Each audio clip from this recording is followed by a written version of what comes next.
Dr. Jeremy Weisz here. I'm founder of InspiredInsider.com, where I talk with inspirational entrepreneurs and leaders and how they overcome big challenges in life and business. Today, I'm excited to have Peep Laja, who's one of the top marketing conversion experts.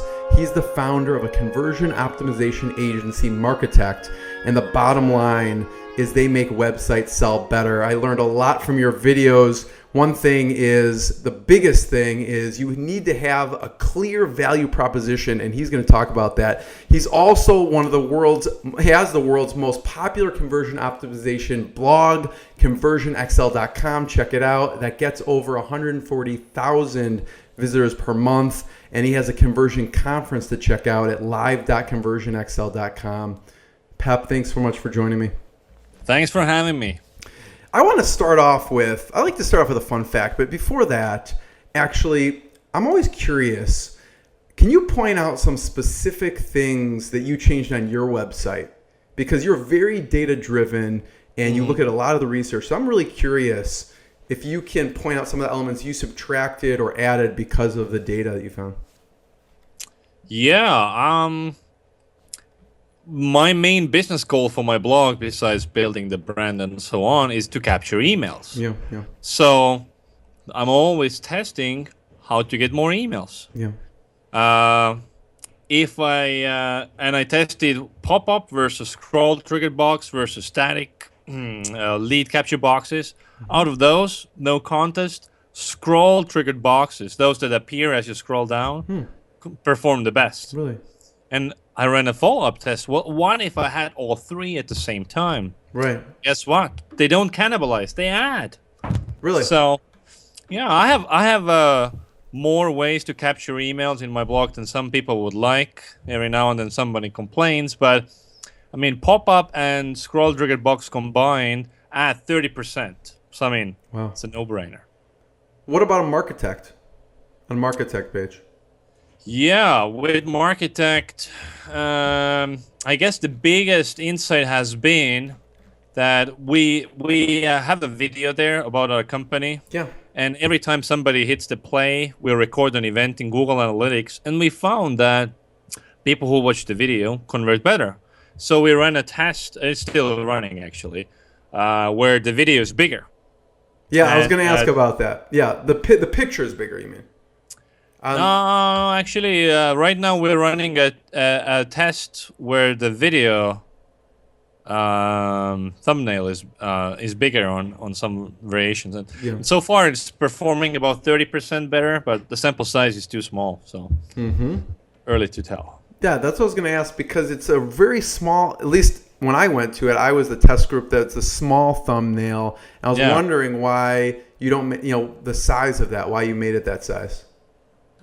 Well, I mean, if you start with this website has been live for a couple of months. When you start, we start with your best hypothesis. You don't know what's going to work. So we decided to go with more text because most people don't watch videos. I see. Makes sense. But those who do are typically the more interested people. So more leads comes in. You know? So what other data-driven decisions you made with ConversionXL that been produced great results for you? So, for instance, my homepage, ConversionXL, which looks like crap, but it's getting a new design next month. But the homepage, it used to also have blog posts. It used to have navigation. But I removed all of them because having none of that stuff works better. So now I just have an offer, opt-in, and a link at the bottom if you want to just go to the blog. But so yeah, getting rid of noise and just focusing in on a single offer kicks ass. Okay. Yeah, it does. So I always like to include the fun fact that most people don't know, because you do a lot of blogging, video interviews, and back in high school, you used to sing in a metal rap band. Yeah, that's right. I was not the main singer. I was like the number 2 singer. You look you look the part tonight. Yeah. Yeah. And so I also want to find out a little bit about you, your background. Where'd you grow up? What was a big influence for you growing up? Yeah, growing up, I grew up in Estonia, my home country. And then I started to travel the world during the college years. So I lived in Dubai, where I met a girl, and moved to Panama with her, and then we lived in Thailand, and now I'm in Austin, Texas. I did not become an entrepreneur by choice. It was kind of an accident. So I did not have any entrepreneurial role models growing up. I always thought I'll just have a job until I moved to Panama, and my employer was a startup, and their main investor pulled out all the money. And then I was in Panama, and I was like, holy crap, what am I going to do now? Right. Am I going to go home and try to make it? And then had to somehow make it, and I started a local SEO PPC agency there. And so, what were you doing in Panama for them? Oh, I just went there to have fun and to learn Spanish. I was dating this girl who I'm married to now, so it was just fun, mainly. And I worked initially for a British internet television company. The investor was the husband of Anita Roddick, the founder of Body Shop, and she died of cancer. So the husband got depressed, pulled out the investments, and then there was in Panama. And then since I had been doing PPC SEO in Dubai, where I previously lived, I went to local, say, tourism and real estate companies and say, hey, hire me. And they all said, we do need what you offer, but not full time. And then I just registered the domain name, PanamaInternetMarketing.com, put up a website, and said, hey, I'm a company, even though not legally. But I said, hey, yeah. And so I landed my first clients, the same people that interviewed me. Was it a hard sell to get your first clients, or did you just call them up? No, it was so easy. I mean, back in the day, that was 2007. Yeah. It was so easy. Like, I kind of sent cold emails to companies that I thought would be interested in SEO, like Air Panama, the national airline. And the CEO himself replied to my email, my cold email, saying that we have been waiting for somebody. Can you come in? So landed them as a client, and they're still using parts of the website that I built for them even now. So it must have been a damn good cold email. What'd you say? I don't remember, but I think it's probably not totally bad, but I think it wasn't really good. It was just that nobody else was offering SEO in Panama back in 2007. Yeah. So what was next after the SEO PPC? So once I got done with Panama, and then I started to just hop around in places, just US, Europe, Central America, just backpacking. And if you have a lifestyle where you move around a lot, you need to have a digital product. So I got into info products, selling ebooks, courses, stuff like that. And that's where I got more into the conversion stuff as well. Of course, already with the SEO, even if I managed to get my clients to number one in Google, which again in 2007 wasn't very hard. I saw that they weren't necessarily making more money. There's more to this internet marketing thing than just SEO. I realized, and with my info products, I started to run my first tests using the now extinct Google Website Optimizer, and I ran a blog in Estonian language. It was at the time the most popular marketing blog in the country. But Estonia is a very small country. So, once they moved to the United States, I think in 2010 legally, then, I was like, well, how do I conquer this market here? And decided to hey, I'm kind of into this conversion stuff. So why don't I start a blog? Actually, I had a failed startup as well. Forgot about that. So yeah. I'm not going to let you forget about it. I know Traindom. I wanted to hear what happened with Traindom. Yeah, so we built this kick-ass software because, I was selling courses and ebooks. Yeah. And my clients were asking me, hey, I want to sell an online course too. How? And I said, let me Google it for you. And found nothing. No tool out there was in 2009 that you could use to build online courses. So got together a team. We built a tool. It was kick-ass. And then hard marketing lessons. You might have the best tool in the world, but if you have no money, no name recognition, no relationships, nothing, then how do you get the word out that, hey, you have this cool product? So we tried for 2 years all kinds of things, from blogging to building relationships with influencers to spamming, and just nothing worked fast enough for us. So we had to fold our cards. And actually, even now, I released a conversion course earlier this year, and I wanted to use train them because nothing else out there was as good. They all suck. Yeah. I was like, actually, there could have been, a future for it. Just didn't have a market.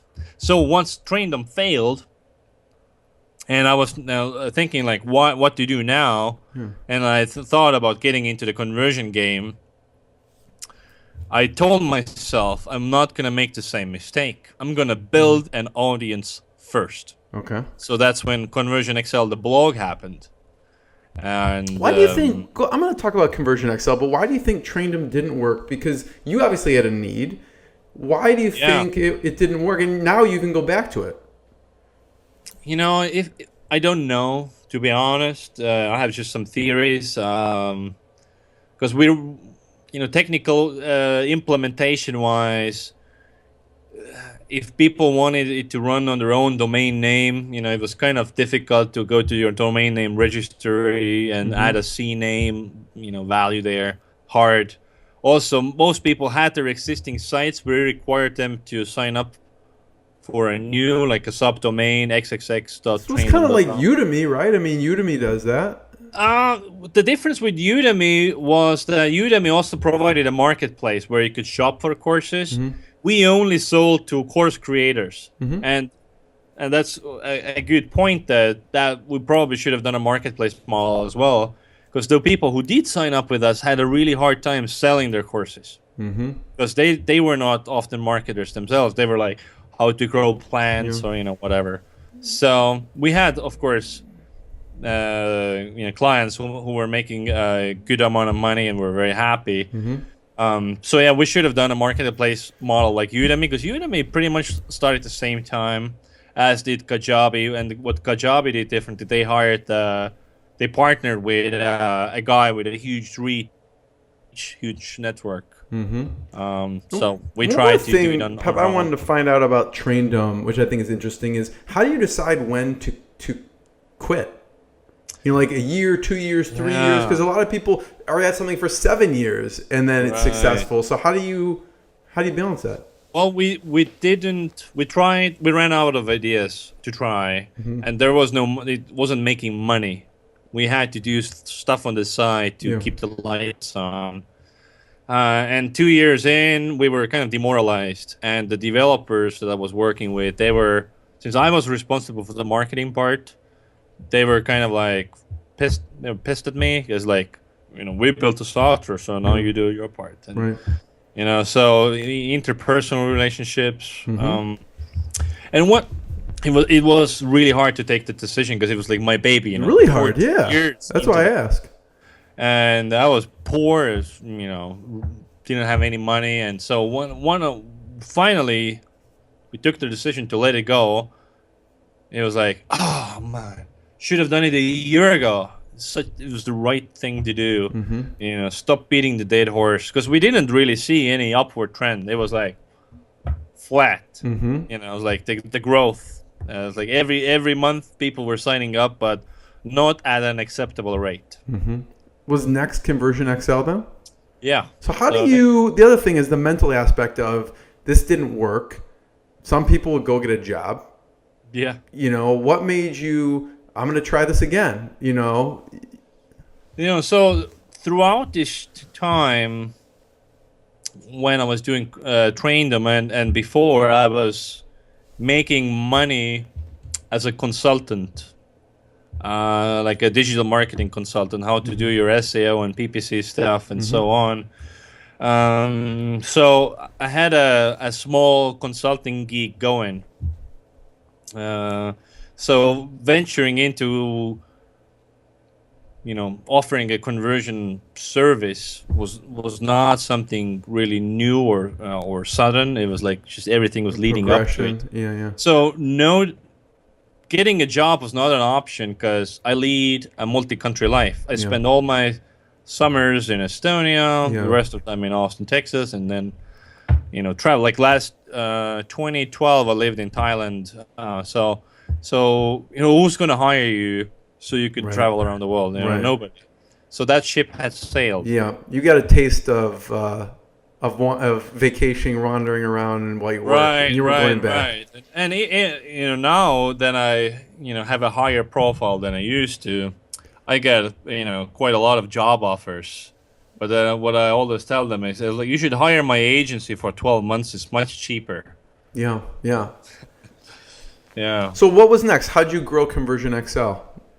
So Conversion XL. So since I was gung-ho committed to growing an audience first before I offer a product, I did heavy research about how to build an audience fast. Yeah. What kind of content spreads? What kind of content people like to read? Yeah. And also, since I picked conversion optimization, because A, I was interested in it, and B, now defunct Google AdWords tool show me that there's not that much competition, as and the Google trends show me an upward trend, which is still there. Mm-hmm. And when I Googled anything conversion related, there was very little content. Yeah. Very few players in the market. So I saw this room. So I thought of everything that somebody might want to know about conversion optimization, and I of course Googled what already exists, and I saw there's a whole lot of crap out there. Mm-hmm. And the data told me that posts that do well in social media are long posts, and also for backlinks, long thorough posts, lots of examples, images, well formatted, bullet points, subheadings. The whole you have a fantastic post on this. What is so people can check it out? What's it called? It's Conversion XL, and it just basically breaks down, or maybe it's on Noah's site. Yeah, I wrote it for my friend Noah Kagan's blog, OK Dork. Yeah, so really good Dork, post. if you Google OK Dork Conversion XL, you'll find it. Yeah. People should check that out for sure. What was early on a big impact? You talk about, it was one of your posts about micro copy. What are the small things that make huge impact? What were those small things that made huge impact so far for Conversion XL? I can't really attribute anything to microcopy because, in the beginning I was just working on getting the content machine going because it's just hard work. It's no small change. I mean, 12 to 16 hours writing a blog post. And then I wrote those blog posts for a specific audience and so on. Yeah. So tweaking these small little things like microcopy becomes a useful tool once you have a significant amount of traffic. Because if you don't have much traffic, shouldn't tinker with the small stuff. So what's your process for research? Because obviously you do tons of research for your clients, and then on these blog posts, there could be 3,000 words. Right. So a new client comes in, say, help me boost my conversions. Yeah. It will be easy to say, yeah, of course I know what to do to improve your conversions, but the truth is that I don't. Nobody knows. Because if me or actually some people out there claim to know what one has to do to improve conversions, they're all full of shit. Because if they knew, they and all their clients would be all billionaires. Nobody knows. Of course, some low-hanging fruits you can pick here and there, but generally speaking, you are not the target audience. Just yesterday I was consulting somebody that created sells chassis systems for hunting rifles. Like, I've never even held a gun in my hand. I don't know anything about that target audience or the product. Yeah. But it's not about that. It's about a process to find out where the holes are. So the research process, essentially, I mean, there is no one true process out there, right? Because you could on one hand measure 5,000 metrics across 500 segments and have your in-house user research lab that costs $1 billion a year, or you can do nothing. So everything in between. So you choose how much research you want to do and how much it's going to cost. So the method that I use, we've branded it as Conversion Excel, Research Excel, and we gather 6 points of input, 6 points of data to make our decisions. We always start with heuristic analysis. Heuristic analysis is essentially an experience-based assessment of a website. So we walk through the site page by page, like homepage, cart, product, category, whatever you have. And we assess each page for clarity, distraction, anxiety, stuff like that. So very specific analysis. And that results in, well, for some people, it results as the truth. But we call it areas of interest. If we see something wrong with a page, we don't know that isn't actually a problem. So now, based on what we find, we want to seek validation to these ideas. And we look at qualitative as well as quantitative data. So quantitative is essentially web analytics, Google Analytics, heat maps, quantifiable data. So in Google Analytics, we want to understand where is the money leaking out. People come to the site, where are they dropping out? Which specific pages are causing people to drop out? And the qualitative part, talking to people, is customer service, serving website traffic, interviews with buyers, interviews with customer support, sales staff. That helps us to understand the customer, helps us understand the why behind. So, for instance, there was a client that sells pool parts online. And analytics data tells us that the product pages are crap. The visit to the product page to add to cart ratio is really poor. Why? Analytics doesn't tell us that. But qualitative surveys told us that the main source of friction was for people, I'm not sure if this is the right part for my pool. I see. Right. Now we understand what's the problem. Now we can tackle it. So it always should be qualitative, quantitative together. Yeah. So you saw that was confusing for someone, and you knew that's immediately going to be an issue. Yeah, exactly right. So what were some successful website conversions? If you look at some of the past clients' sites, what did you discover that worked really well? So it depends a lot on the type of business. Yeah. So if you sell software, SaaS, whatever, screenshots, lots and lots of screenshots show the product. The same goes, of course, for physical products. If you sell pants or shoes or hats, the one thing that people care about is what it looks like, not the size or the fabric or whatever. Do I like the design of the hat? If yes, now I care about the fabric and if it's fair trade and whatnot, right? Right. So pictures really helps. Another thing that really helps is just focus. So on product page, e-commerce product pages, everything that is there, is it helping me to make the decision to add the product to cart or not? If it's not motivation, might be friction. So removing stuff, removing sidebars, removing whatever upsell offers even can help. So focus, bigger pictures, good solid things that I always want to try. What one sticks out to you out of the ones on your page? You have on the Marketect page, you have Advantage Consulting, Bikini Body Works, Belkin Trails, Shipwire. Which one sticks out to you that you just had that aha moment that this needed to be changed, or they need to add or subtract this? What one sticks out? So let's see. Because obviously it's a beautiful design, like when you look at it, but I'm wondering, it didn't look like that before you got started with it, I mean, there's so many cases. So, for instance, one of our customers, Nationology, e-commerce site. Yeah. So, for them, the data was telling us that they sell allergy relief products. And our customer service showed us that when people are looking at a product, whether to buy it or not, their question in their mind is this product going to help my specific allergy? Help me with this, get relief from this whatever allergy? Yeah, if it's like hay That was the fever or question. something specific. Yeah. Yeah, exactly. Like I have asthma, or I'm sensitive to mold or whatever. So based on that data, we launched this thing in their menu called "Find Relief From," and then list of all these things that they might want to find relief from. Right. That makes sense. Yeah. So that was a thing that came from the data, and then in Google Analytics we measured people who use this feature. So let's choose, let's say, dust mites or whatever.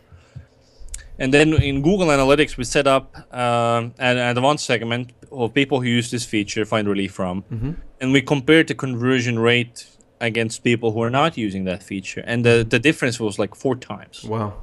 So it's like something like 3 versus 12%. It's like, wow. It's huge, yeah. So that is an insight. Of course, cause and correlation, we don't know really, but our hypothesis was that it is the use of this feature. So now the question is, how can we get more people to use that feature? Right. And with the assumption that if they use it, they'll buy it more. So what we did for first, we made it orange. The thing on the menu, we made it orange so it would stand out. Actually, results went down. Wow. Because it turned out, and when we looked at the data, it did not get more people to use the feature at all. And for those people who did not use the feature, the conversions went down. So that orange thing was a distraction. People looked at it, so they stopped looking at other stuff, right? So drawing attention to it through color was the wrong way to go. But we were still confident in our hypothesis. It was like, well, how else can we get more people to use this feature? So we ran an A/B test, actually multiple, where on the home page of the site, we got rid of all the products and had a massive big list of and if people want to see, just to mention, if people want to see what we're talking about, they can go to Marketech, scroll down, and there's a box where you can, that says our conversion optimized design portfolio. You can kind of click through and look at these, but go on. So yeah, that design portfolio is only for redesigns, but actually most of our business is not doing redesigns, but taking an existing site and improving it item by item, like through testing. Yeah. So that's how you go. You implement, you measure, you look at the data, you see if that data offers an insight, because data doesn't tell you anything, right? Right, yeah. Data is like, and when it comes to data, it's also like, what is the data that you look at? Because if we're crossing the road, we could look at the shapes of the leaves on the trees or the eye color of the people around us. That's data. But the only data that matters is that is there a car coming or not, if we want to cross the road alive. Right. All right. So the same thing with your web analytics data. It's like you have data about a whole bunch of stuff. You need to look at the right data, and then the interpretation, that's a skill that you need to develop. So what did you do for that site to draw attention to it without the color? So we just made it on the home page center prominent, and there's a test still going on it. We've already there's always a test still going on things, I'm sure, for you, right? There always is a test going, yeah. It seems like qualitative is huge. You figured out a lot of big breakthroughs with qualitative. What's another big one you discovered from just talking to the employees or website owner or customers? Or for yourself. So for a company that is known for document management and paper shredding, so I was talking to their salespeople and and this is my goal here is to find out some data to make their landing pages better. And the salespeople tell me, I asked the salespeople, what is the number one question people ask when they call in? They get to a landing page, they pick up the phone, and they tell me, where do you keep the stuff? And the landing page had no mention of where is if you hold my like the documents, the papers. If a story that your facility, where is the facility? I would never think to even ask that. You would never think that that's a question that matters, but because the underlying intention there was that people wanted to know that if I need to access those papers, how fast can I get to them? So like you can find awesome insights everywhere. Yeah. So I love that. So Pep, what are some conversion changes that didn't work? Like you were saying, you put that orange button. What was one that your hypothesis said this is definitely going to work, and it bombed? So another client, diamondcandles.com. They sell scented I've talked candles. to it's Justin, right? Yeah, I've talked to Justin before. Yeah. Perfect. Well, he's my client. I'm his service provider. So he's selling scented candles with a ring in it. It's a great idea. I love it. It's a code for a ring. It's not an actual ring anymore. So it's a scented candle, and you can't smell it online. And the only place you can buy it is online. So how do you increase the motivation to buy the product? And I thought, well, copy. Why don't we write a better copy for the products? Like you come into the room and the fresh scent of freshly grated oranges fills the room, and you float through the whatever. Right. Just instead of just saying orange smelling candle, just make it better. And that bombed. So I was did not see that come. I was so convinced. I mean, I see it, of course, every week. I have a bunch of tests where I'm like, what the hell is going on here? So I've been doing this for years. Yeah. Run thousands and thousands of tests. And my guess as to what's going to win gets it right maybe 60% of time, maybe 70%. Wow. Just slightly better flipping a coin and not good enough.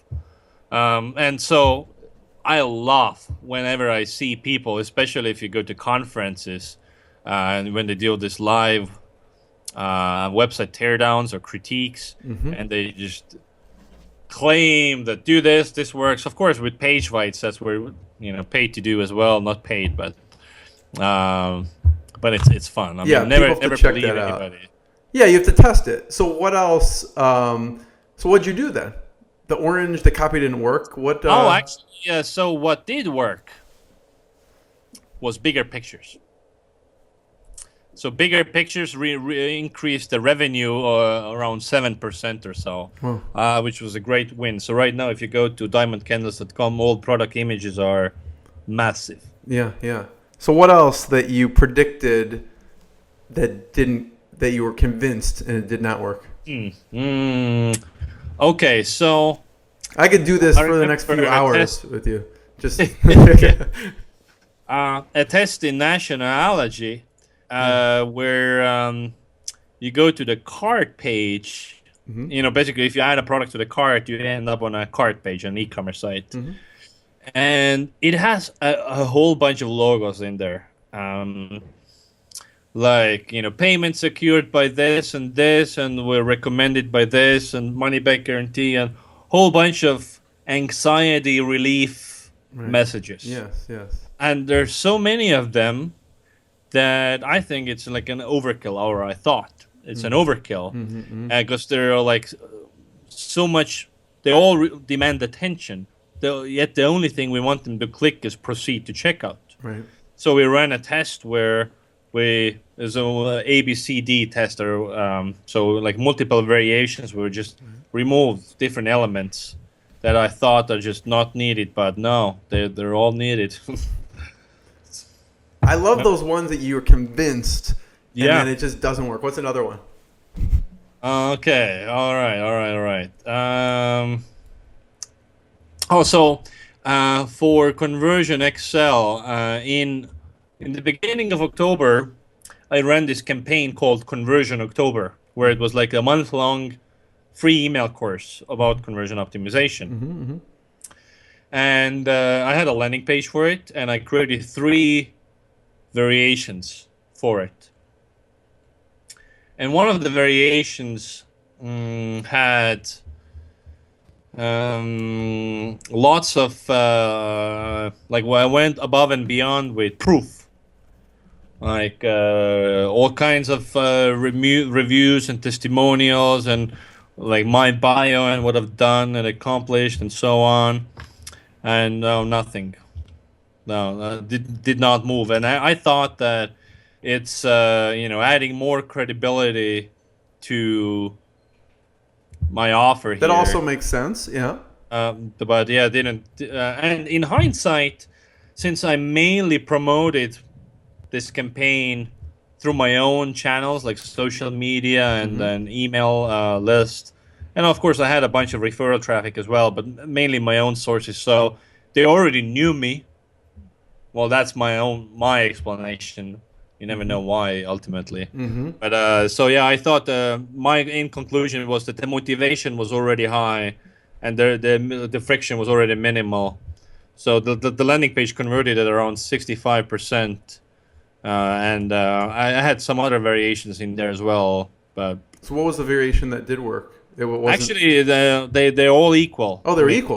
There was no difference. Oh wow! It's just like put. I could just say, "Fuck you," download the book. It's a good test hypothesis, yeah. Yeah, I like where at a Unbounce conference in Vancouver in September, there was a panel discussion, and there was a guy, I forgot his name, Braden, I think, and he said something funny where when he's testing stuff and nothing makes a difference, like, A, B, E, C, they all convert at the same level. It's like, am I doing something wrong? And so he on purpose makes a shitty page so the conversions would go down, so to be sure that something is actually happening. Right. So might not be a bad idea. So always, I mean, it's kind of a wasted traffic. So that's not my official recommendation. Yeah. It's funny. What about, Pep, that you reluctantly did something? You thought you saw something in the data, and you reluctantly did it, didn't think it would really work, and it really killed it? That's a good question. Because I'm sure there's the other side of the coin where, this is going to work, and it does it, and this is probably not going to work, but I'll do it anyways.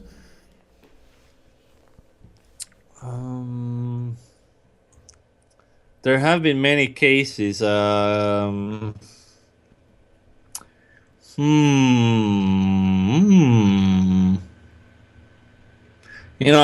gonna have to owe you the answer for this. Okay, all right.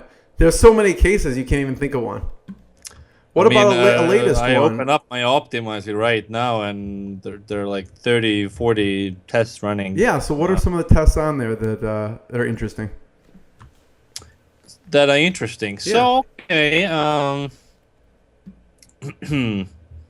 So, for instance, for this nationality site, data tells me that about a third of the traffic is landing directly on category pages. So they just see, the products on the category page. They don't know anything about the site, or most of them don't. Right. So the idea was that, hey, well, why don't we communicate 3 key reasons to trust this site or to buy from this site on the category pages. So on top of the products, we added their doctor recommended products, which is their kind of like their value proposition, 60-day money back guarantee to calm fears, and that 1.2 million happy customers since 1988 as social proof. And so far, this test is killing it with a 10% uplift in conversions and revenue both. That's huge. Pep, I know you have a bunch of stuff you need to get done, so I'll just wrap it up for you because we're right at the top of the hour, even though I have 15 or 17 more questions.